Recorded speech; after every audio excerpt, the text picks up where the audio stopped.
All right, good morning, good evening, good night. Welcome to another edition of the Layer 1 podcast. We interview the best founders and leaders from around the crypto and NFT space, and we have a nice conversation and get all the good tidbits from around the space and bring it to you here live. I want to give a quick shout out to our sponsor for today's episode, Animoca Brands and REVV Racing. REVV Racing, the arcade simulation racing game on the Polygon being built by Animoca Brands. That public Alpha is releasing today, actually, with the Alpha Inaugural release, a 7-day competitive racing event offering a total of 150K in prizes. We'll be covering it on the channel as we go forward.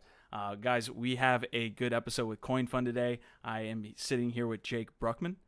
He is the founder of Coinfund. He is going to give us a great take on the NFT and DeFi space. It is just blowing up right now, so I'm excited to be schooled by Jake here. Jake, how are you doing today, my man?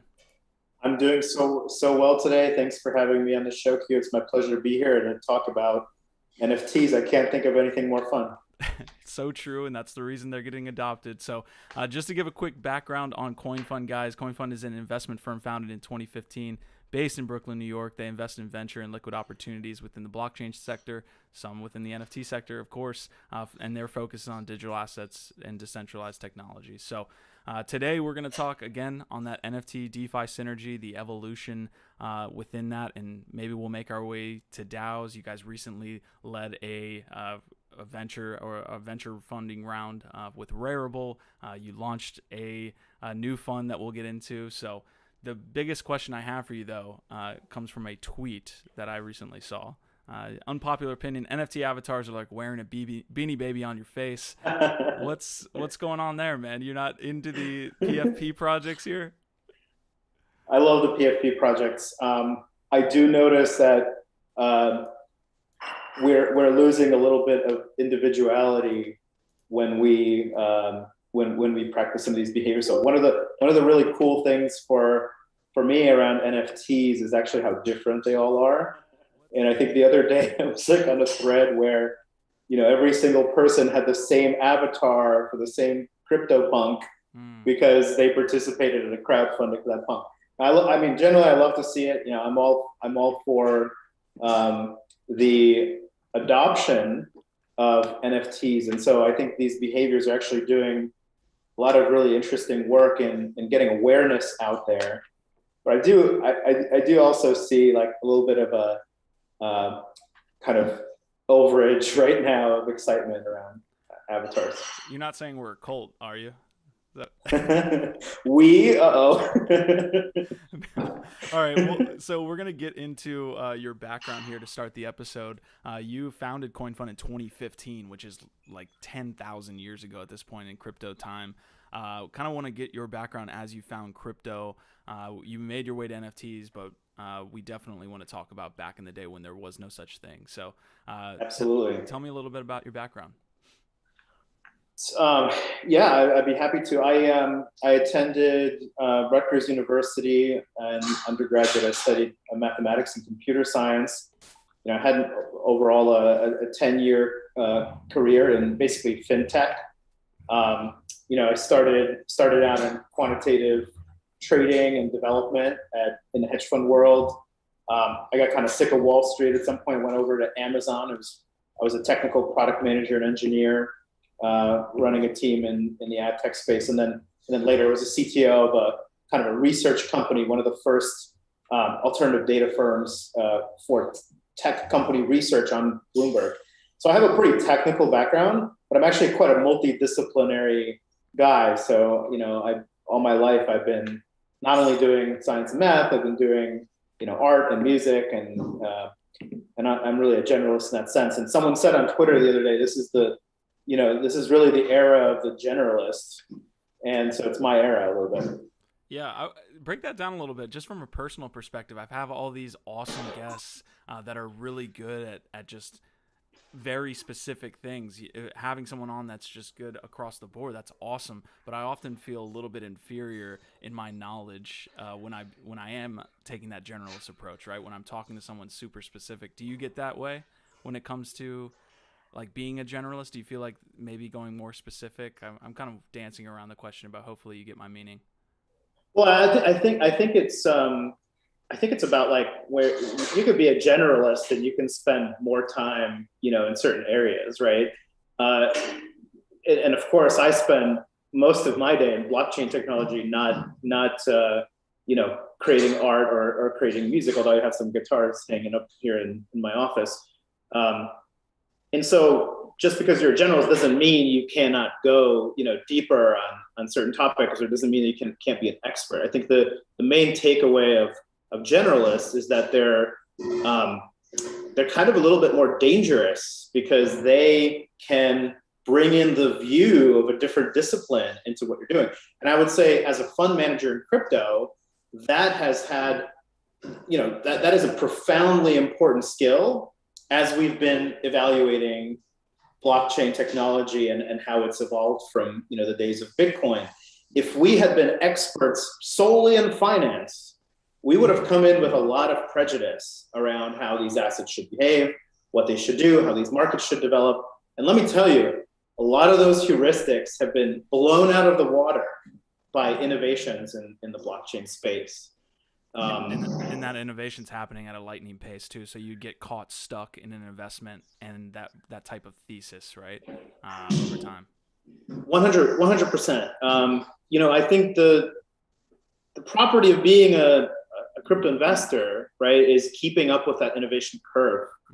And being a technologist in a financially oriented space, and of course, blockchain is actually much bigger than just finance, as we can talk about. But coming into blockchain was definitely through a financial process. It was looking at, Bitcoin as a currency, Ethereum as a platform where you can do decentralized finance, right? And so it is an incredibly important advantage if you could be multidisciplinary while looking at a nascent and so broad of a space like blockchain tech. Awesome, man. Phenomenal answer. Thank you for that. We want to talk about the founding of Coinfund, and we want to talk about the days back in 2015 again. So you worked at Amazon, you had that experience there, you made your way into blockchain, and then you said, hey, I want to found an investment firm. How did you go about that process from like a thought process standpoint? And then we'll try to make our way somehow to 2021. Yeah, I appreciate that. Well, I've said this on a number of podcasts, but the way that I came into blockchain is that I had a friend who showed me Bitcoin pretty early. I think it was April of 2011 or so. Interestingly, I didn't, even as a technologist, right? It was so difficult for me to wrap my mind around it that I didn't do that until late 2013, when one of my colleagues at the hedge fund, who was a math guy, wrote up this very technical paper about how Bitcoin works. And somehow that paper enabled me to understand what was happening. And then that's when the light bulb moment went off and I started following Bitcoin. I actually bought Bitcoin on that upslope to 1,200 and must have been November of 2013. And then ever since then, I was down the rabbit hole. I was watching the space develop. I saw kind of Ethereum come to market, and the real turning point for me was when I read the Ethereum white paper, and I read it at work. And I always say, I finished reading it, I put it down, and I looked at the wall for 30 minutes, and was like, wow, that really makes a ton of sense. That is such an opportunity. Yeah. And how did I start Coinfund? Well, my first inclination was, I'm an engineer. I should start a tech startup. And I was itching to do like entrepreneurship. But I quickly realized that the technology was quite nascent, that actually the best way for me to impact the space is to grow a little bit with it and grow with the innovation. And the best way of doing that is to be an investor. And because I had this fintech background, it was a natural entry point for me to start a fund. That's what I did. Yeah. So how has that investment thesis changed over time? There's a lot of people that are listening to this right now that maybe got in 2017. I myself got in 2016, 17 timeframe. How has that investment thesis changed over the course of 6 years? Yeah. I mean, look, again, it's a process of constantly reevaluating what the trends of the blockchain space are. So if you rewind back to 2015, I had published the Coinfund white paper. I'm not sure you can find it publicly anymore, but But at that time, if you read that white paper, it didn't mention any construct other than cryptocurrency. Right? Isn't that interesting? Because most of digital assets today live on, something like Ethereum, a smart contract platform.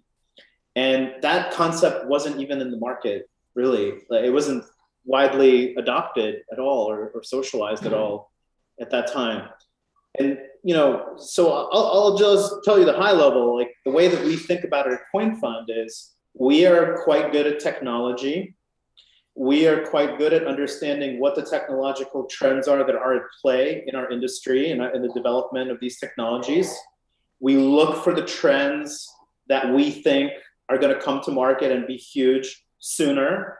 We look at the teams that are operating the trends, and we find the best teams and we work to accelerate the teams with the best potential there. That's how we operate. And someone said something really smart on Twitter the other day. I wish I knew who it was so I could give them credit, but they said, in 1880, it was like really easy to predict that cars would come to market, but it was like really hard to predict that we would have traffic jams. And so the point being is, like, it's pretty easy to understand where we're going from here, like technologically, but it's really hard to predict the second order effects and consequences of what happens when that technology comes to market. And so we had this, like, this notion very early, for example, that NFTs would come to market. We weren't quite sure when, but we knew that at some point it would reach critical mass, come to market. But what is the impact of NFTs? We're only starting to see now. Yeah, Andrew Steinwald just had a tweet about this. It was talking about NFTs and him being completely wrong on the actual time frame of which NFTs would see that right moment. Right, it's like 2023. Well, so me and Andrew, I guess it was about a year ago now. Last summer, we went together on Bankless. And we essentially said to the Bankless audience, we said, we think NFTs are going to be bigger than DeFi. And the Bankless folks, they kind of like spit out their coffee a little bit if you go listen to that podcast. But I think 2 days ago, the volume of Opensea eclipsed that of Uniswap. And I think on some level, we're there. Absolutely, man. So I'm pulling another tweet from your timeline here. You said 2019 was the adoption through DeFi. 2020 NFTs might be DeFi, as you kind of mentioned there a little bit. And then 2021 DeFi through NFTs. So tell me, just for the people out there, what are the trends that you're seeing now within maybe the NFT space? We kind of generally know that NFTs are taking off. But for people who are just looking to get into the space or want to make good investments, again, nothing here is investment advice, but what trends are you seeing that you're keeping an eye on?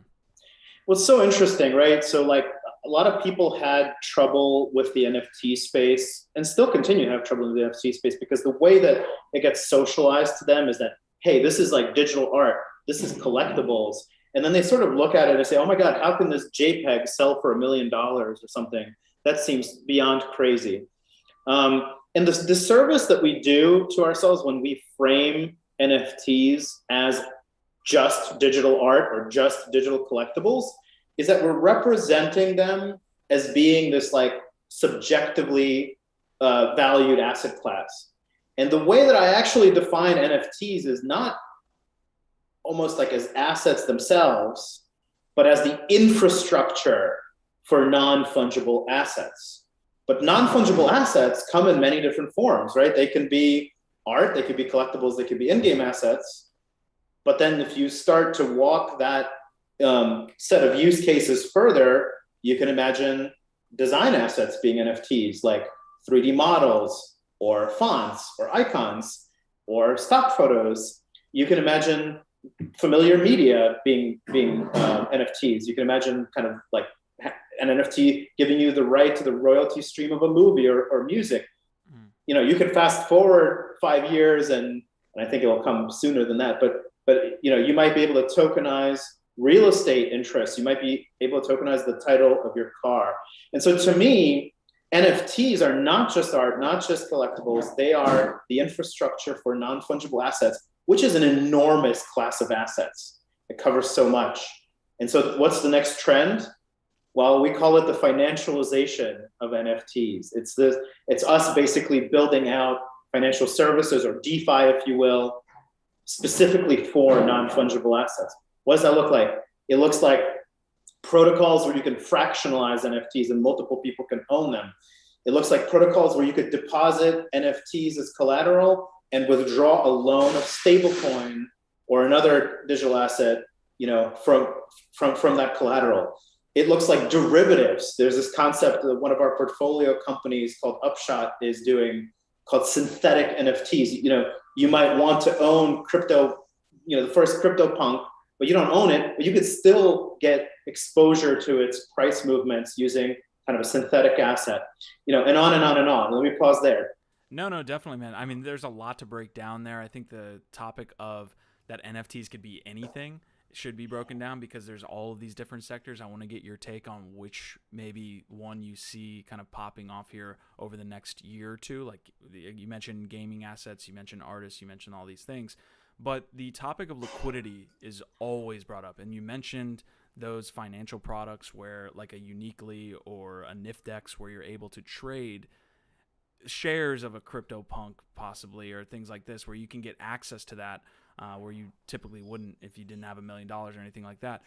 Let's touch on the topic of liquidity, because it comes across my timeline all the time. It's, hey, all of these NFT assets are hard to get out of. Is that a problem for the NFT industry? Is the liquidity factor of you're not able to go to an exchange immediately and markets sell?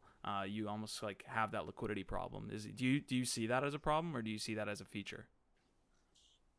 I see that as a problem, and I also see that as a extremely and rapidly a problem that is able to be and is extremely quickly being solved today in the market.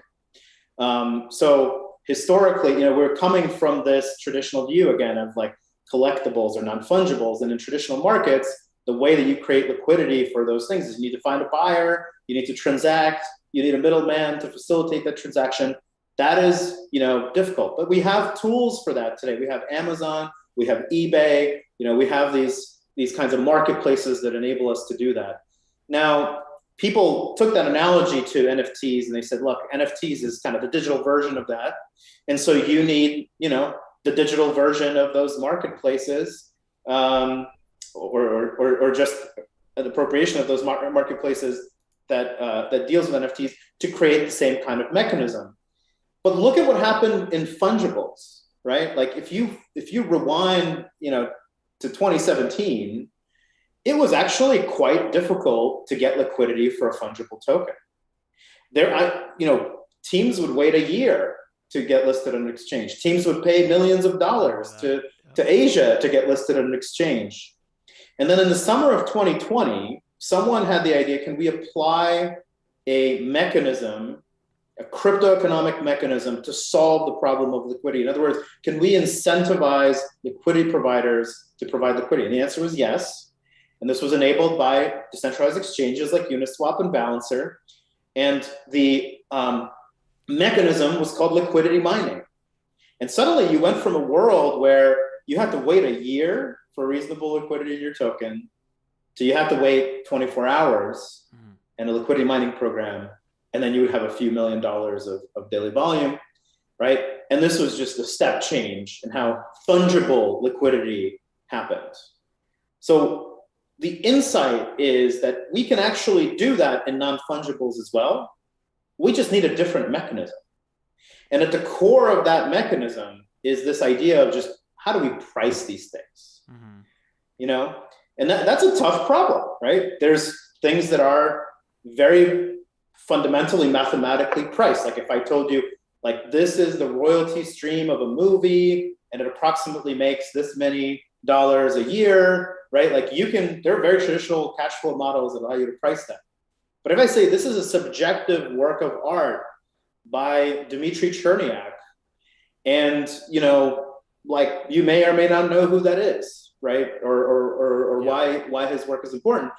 It's a much harder proposition to price. Art is a more subjectively valued asset. Now, what's extremely interesting, again, thinking about Upshot.io and what they're doing, right, is they're saying we can put forward an appraisal mechanism that prices both kinds of assets. They're really like mathematically priced ones and the subjectively priced ones.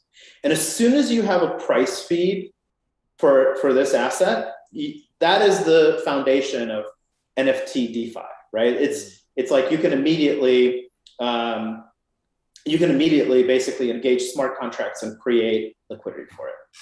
It seems like fractionalization is what you're getting at too. It's like if fractionalization of NFTs takes off, you have accurate pricing of assets. Like then you'll be able to consistently have that price feed like look within non-fungible assets. So really good insights there. Yeah. So there's a few projects out there. Just I want to say a word on that, which are basically creating these like NFT indices or NFT funds. And these are smart contracts where you deposit some NFT and you get a token that represents like one NFT. Mm-hmm. And so you could deposit like a sub duck, and then you get like one duck token back. And these are really interesting like innovations, but they're still a little bit suboptimal because they kind of assume that all of these ducks are worth the same. And so the pricing that you end up getting is called floor pricing. It's the minimal amount that someone would be willing to pay, for that asset. And when you actually have price feeds, I think we'll be able to go to a world where you can literally deposit any NFT into this fund, get exactly the right price from an oracle, and then get exactly the number of tokens that thing is worth. And when we go to that world, we will have a very, very liquid asset class where NFTs trade like stocks, basically. Interesting. Cannot wait for that moment. I want to talk a little bit on your investment thesis with Rarible.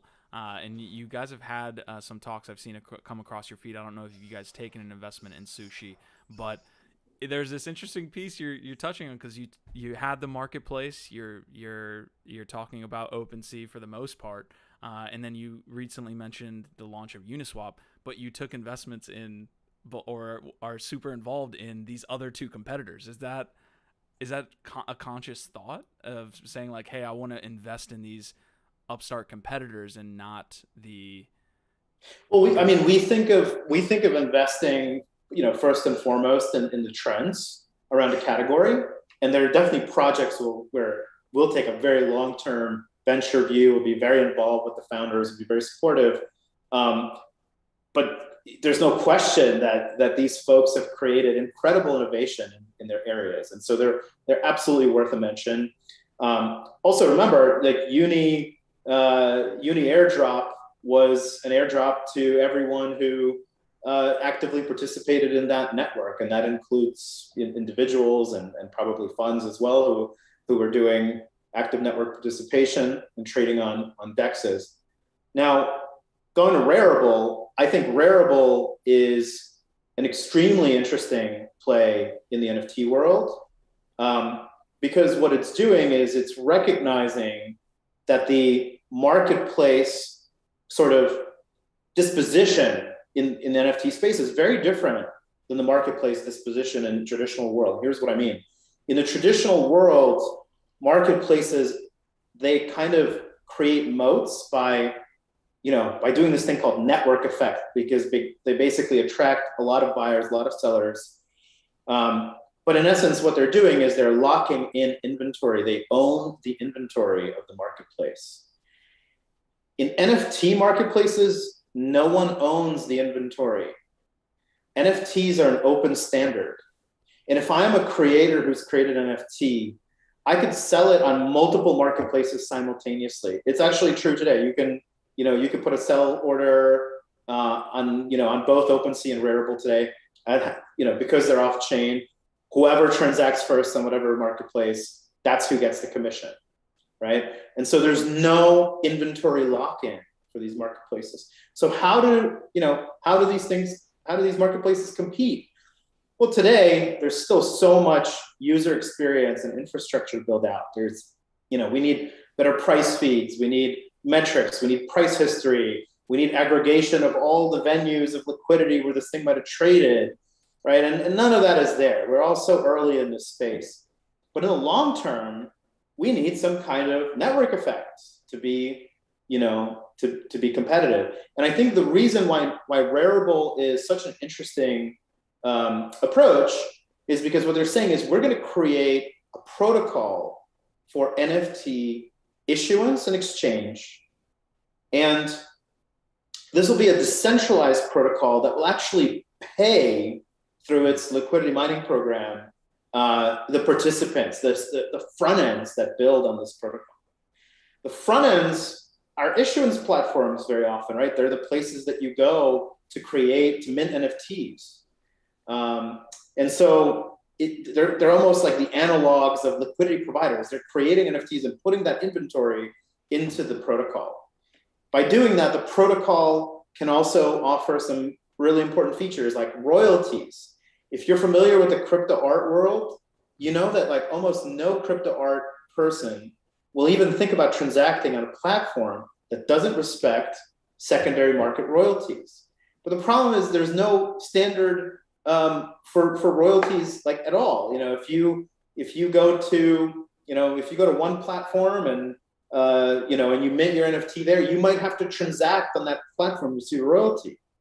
And what we're poised to do is create some standards for that, like an Ethereum and maybe even beyond.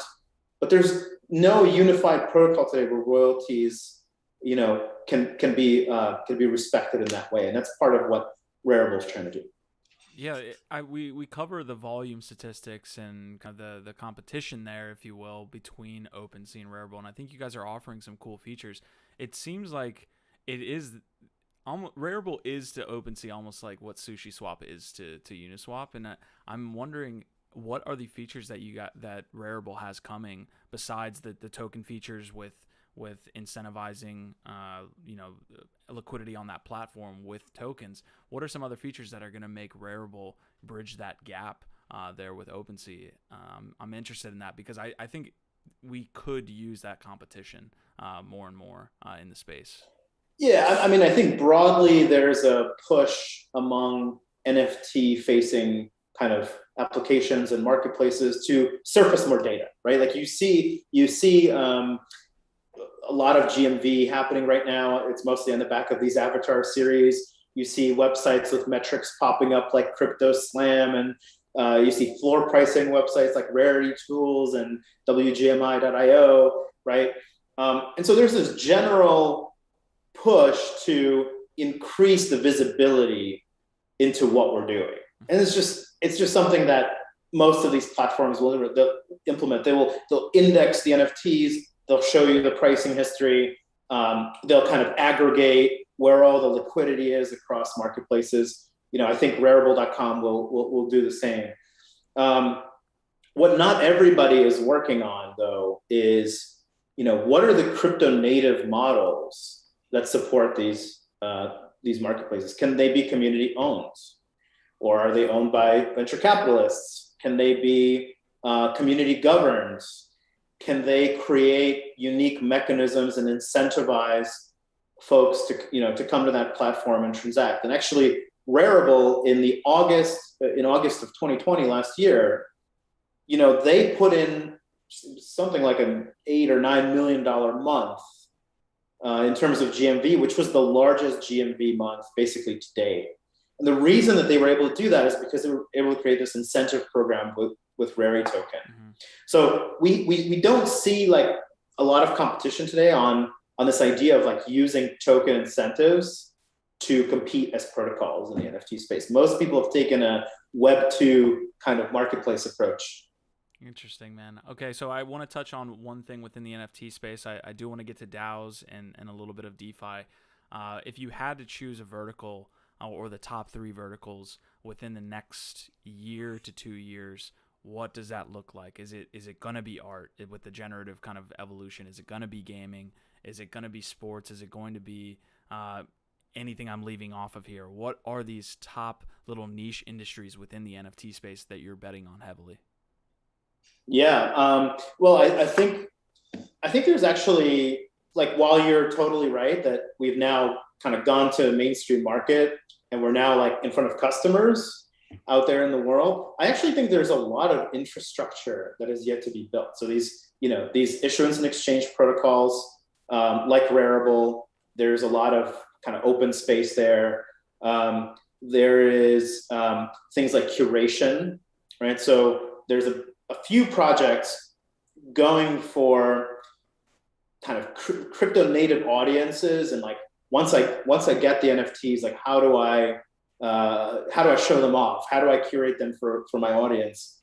And frankly, it's very early in that space. I don't know if we have yet formulated the strategies that will get us there, and I don't think we fully understand the audiences that will be using that yet. But my overall point is there's a lot of like infrastructure. There's like there's curation, there's displaying NFTs, there's bridging the gap between virtual NFTs and physical NFTs. So if you've looked at like Infinite Objects, for example, it's a startup that allows you to print videos into a picture frame, very much working with within the NFT space.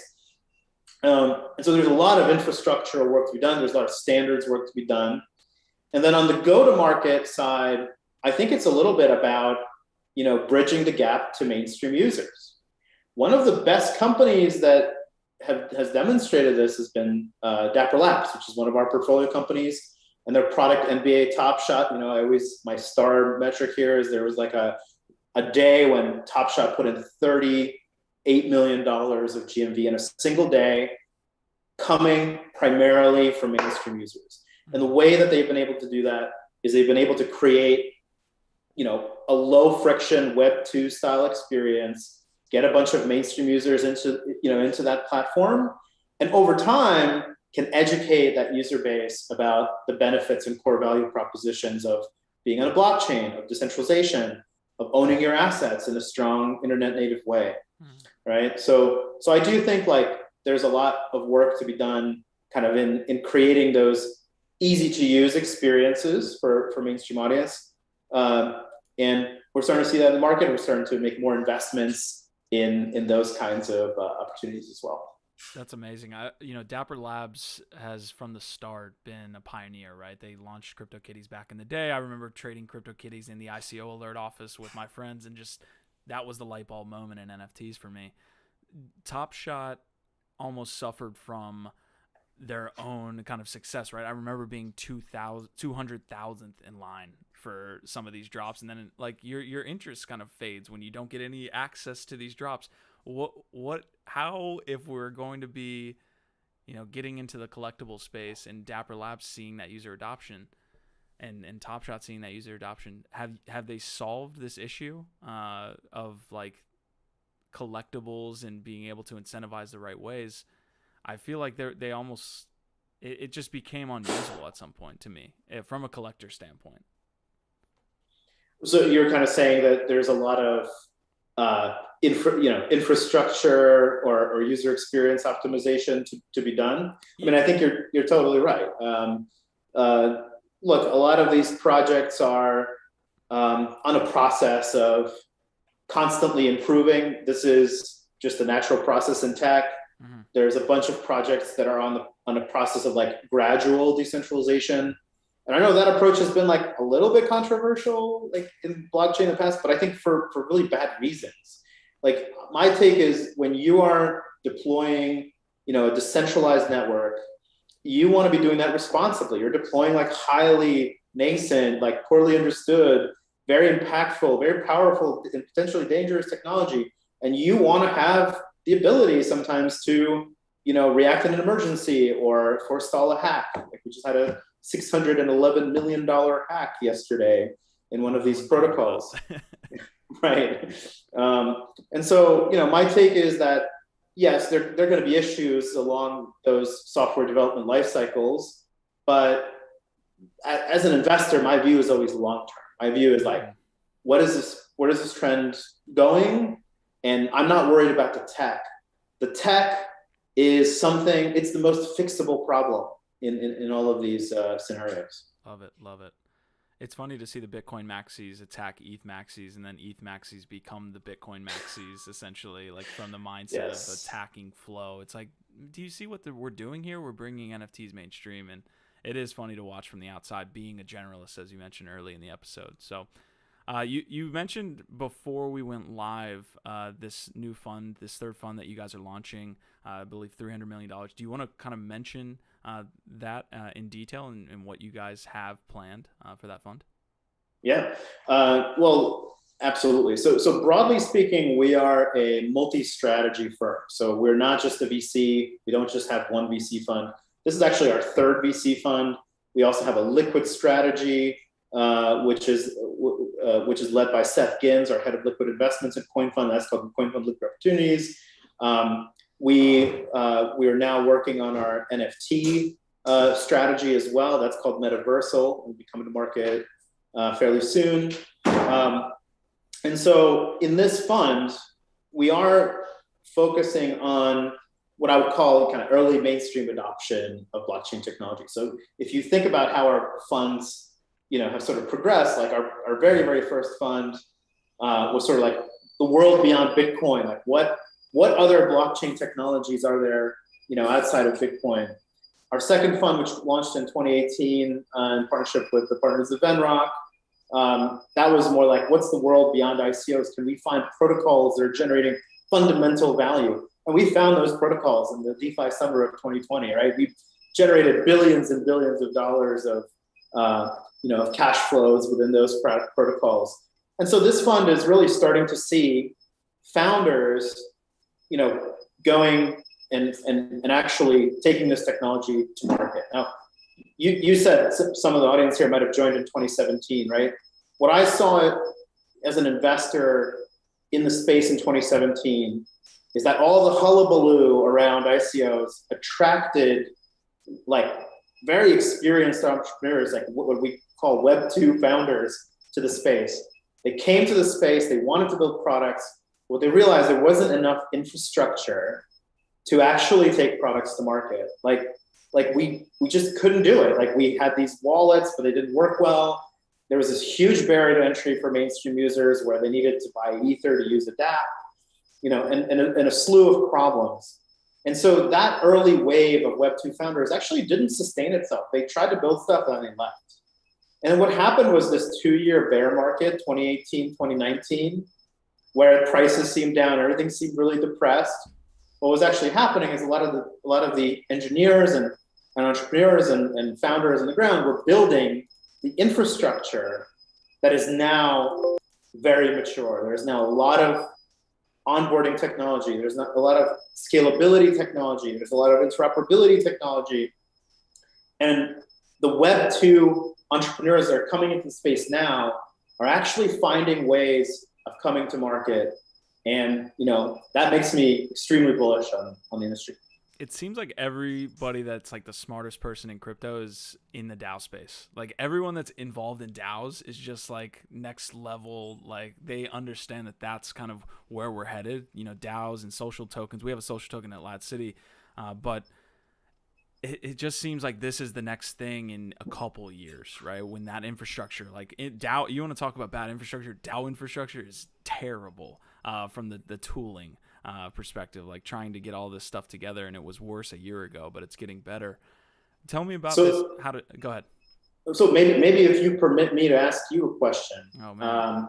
So I love DAOs. I've been tracking DAOs, since the DAO, since I participated in that. Oh wow. And I now agree with you. I think the infrastructure for DAOs is getting better. We have a portfolio company where we led their seed round called Orca, which is building very usable tools for like DeFi treasuries who are trying to use DAO governance processes. So I agree, a lot of this work is being done. But what my question to you is, what do you think is the light bulb moment for that mainstream audience where they're like, oh, like that's what a DAO is? Mm-hmm. Like what is that? Is that a digital company? Is that when the mainstream starts to participate in the governance of public goods like DeFi treasuries? Is it an app on your phone? What is that? It seems to me that it would be an app on your phone where even if you have a group of 4 or 5 individuals, like me and my friends, where we have a group message that has a certain amount of funds in it that we can then, get access to and then vote on very easily, and then just be able to, within our little group, just access these funds and be able to use it. I really, I'm just getting involved in the DAO space over the past 6 months, but it seems to me like it would be an app on your phone that you can get involved with very easily, with people that you're talking to on a daily basis, that you can very easily govern funds and be able to make decisions and access, like, pool together, for example, is an awesome feature in my opinion. That would be a cool feature to have with my friends in real life who know nothing about crypto, but I could be like, hey, why don't we all hop into this pool together, and one of us can win each week and we can vote on it and other things like that. So what you're describing is very interesting, because implicit in that view is the idea that finance has gotten a lot more social, that it's gotten a lot more collaborative, that it's okay to talk to your friends about money, about investments, about finances, about budgets potentially, right? And that's a consumer behavior that didn't really exist before, right? Do you agree? Yeah, I think it does agree. It's funny. I'm kind of reaching here, but one of the only times that I have this like financial and kind of governance coordination with friends in real life is fantasy football, where you're having to govern a league and decide what the rules are, and then everyone's kind of pooling funds together, and then that comes out. That's the only time in real life that I ever interact with my friends on that level, with other people on that level. Yeah, it's really interesting, and I think that trend will keep going. And one of the maybe missing links in people's understanding of why some of these technologies are so potent is missing that mental model of like finance is actually quite social, especially in younger generations. Like we have this one portfolio company called Union Finance, which is a lending platform, but it's a platform where you can get basically your friends to underwrite you for a loan. And like historically, like exactly. it's kind of a loaded thing to go ask your friend for a loan. But when you put it into the context of like social finance, it actually makes a ton of sense, because who knows you better? Who can judge the risk of you better to pay back a loan than your friends? Mm-hmm. I 100% agree. That is the app right there, or at least a feature within that app where you could, have one of those pieces be a loan to your friends, and 4 of you guys could get together, or 4 of you gals could get together and give a loan to one person within that group or something like that. Yes, great feature there. Great feature. It seems like regulatory concerns are going to get in the way a lot of this, right? Like, is there like people might feel inherently uncomfortable giving out a loan because what are the regulations behind all of these, financial actions? It seems to me that way. Yeah. So. Well, I mean, I think it will be figured out much sooner than we believe. If you were following the Senate bill action over this past weekend as it relates to the crypto industry, I think the major kind of achievement of that whole process was just making crypto an issue in the Senate, right? And like putting it on the map. First time I've ever agreed with Ted Cruz. Yeah, a lot of people said that, sure. All right, we are almost at an hour here, and you've definitely done exactly what I thought you would, which is school me on NFTs and the trends, and hopefully a lot of people at home are kind of getting those insights. I want to talk on DeFi a little bit. When I'm scrolling across Coinfund and your feed, Sushiswap has mentioned a bunch. I love the Sushiswap platform. I think right out the gate, it was a little... we were kind of wondering what Sushi would be. We had that situation with Nomi and all these things. What is Sushiswap doing now that for people who are uninitiated might be familiar with Uniswap, but maybe Sushiswap is the way to go in that sense? Yeah, I mean, like the bottom line on Sushiswap is it's an incredible team. It's a team of, just extremely plugged in folks who know how to ship product and really understand the trends of the space. And that's, at a high level, that's what really is so compatible for us. And we absolutely are ecstatic to support them. I think they're doing a number of innovative things. let me just say, the latest innovative thing that they've put forward is Shoyu, which is an NFT marketplace, right? Backed by some of the components of their platform. But maybe like zooming out, the way that Sushi came to market speaks to the core, like some of the core problems of how do we invest in this space, right? And so like one question that investors have to answer for themselves is, in a world where technology can be iterated extremely rapidly, like you see, or even forked and put into market, what is the thing that wins? What is the thing that makes people go to one protocol over another? How do protocols compete? And the way that Sushiswap came to market is they showed that they did it through this thing called a vampire attack, which is basically they used crypto economic incentives to incentivize liquidity providers to move, billions of dollars of capital into their liquidity pools and then just migrate to Sushi. And that has enabled them to be an incredibly large and competitive and major, decentralized exchange. There's relatively few examples of that, of using mechanisms to compete. But I think one of the things that the Sushi team does well is just understanding those advanced concepts and being able to navigate the space competitively that way. It seems like Uniswap is very narrowly focused on just being a decentralized exchange, where Sushi is like building out all of these different apps within Bento Box. And you mentioned Shoyu, like Uniswap hasn't even or even will touch that type of product. I love what they're doing, honestly, like building out a whole kind of what's the word here that I'm looking for, but a whole suite of products. Ecosystem. Yeah, ecosystem, suite of products. Yeah. So tell me about Shoyu really quick before we hop out of Sushi. How does that marketplace work? I haven't looked into Shoyu, but having an NFT marketplace within Sushi sounds great. How is that planned to be worked? Yeah, I haven't seen I don't think it's in production yet, but I think it works similarly to how you would think of maybe a super rare or a foundation, which is, that it's an issuance platform for NFTs, and it's a marketplace where people can transact. So again, I think it comes with all the same questions and kind of trends that come with being such a marketplace. I love that the Sushi community has the capacity, the ability, the governance to put forward such a strategy, right? I think it shows that they are a very strong community. Awesome, man. All right, this is pretty much the end of the episode. I just put in chat if anyone had any questions for you today before we let you go. Is there anything we touched on from a topic perspective that maybe or didn't touch on that you want to hit now that you kind of want to touch on? Well, actually, I would just say last thing on Sushi is just this morning we published a research piece basically on Sushi. It involves the history. It involves all of the details of everything that I said. So let me send that over to you, and if you'd like to provide that as a link, could be kind of an addendum to the Sushi discussion here. So here it is in the chat.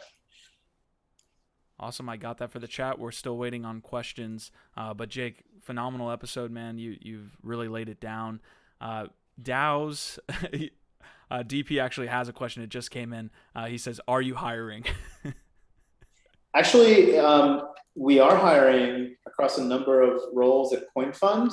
And we are, so if you're an analyst, just kind of, for general investments in crypto, if you're an operational person with fund experience, or if you are an analyst with NFT experience, especially, I'll take resumes. You can just DM them to me on Twitter. My Twitter handle is JBRUKH. Awesome, and I'll have that linked in the description post episode as well. The last thing, Jake, that I had a question for, unless we see any other community questions come in, you mentioned looking at a DAO auction or some type of DAO launch that's happening here right before we went live. But what are some of the DAOs that people should look at to say, hey, if I'm interested in this space, which is definitely nascent compared to DeFi NFTs? Yeah, absolutely. Yeah, Go ahead. So one absolutely fantastic organization and DAO that I'm a part of is Flamingo Dao. So this is a DAO that, is one of the foremost investors in the NFT space, and that is a technology and an organization created originally by a company called OpenLaw. They're now rebranding to Tribute Labs and Tribute DAO, and I highly recommend checking out what they're doing, sort of with their platform. Another project in our portfolio is called Syndicate Dow.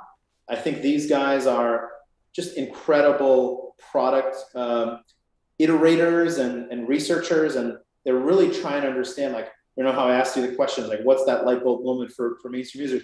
I think they're really trying to understand, like, what is the most probable go-to-market, for DAOs. I think the conclusion that they're coming to is the way we get into market with DAOs is an efficiency technology for things like fundraisings, SPVs, maybe even like funds themselves.